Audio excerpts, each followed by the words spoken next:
मोदी को चामेली को चिट्ठी प्रधानमंत्री को चिट्ठी लिखिं तिखिरी सरपंच चामेली ओझा समस्त अभियुक्तों को गिरफ पर दाबी कर घर को जाई पुणी कार्य जोगदेवे विरोध करुवा लोकों सहित लड़े जारी रखिबे बोली कहिसेंती चामेली।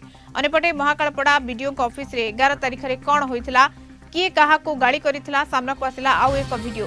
चामेली मोबाइल फेरी पाइबा परे प्रतिदिन आसुछि नुआ नुआ वीडियो। आज वीडियो रे देखबाक मिलिछि किछि लोके एवं चामेली मध्य पाटितुंड जुक्तितर्क हेउछि। वीडियो सहित आलोचना करने को जाइतिबा बेले घटिथिला एही विवादीय घटना।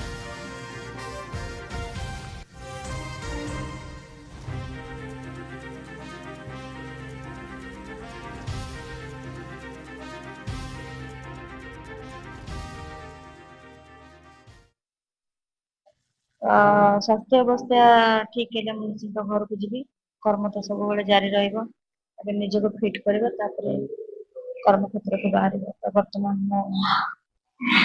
वीक फिल कर पर्यंत मत न्याय न मिलছে से पर्यंत लड़ी बर्तमान चामेली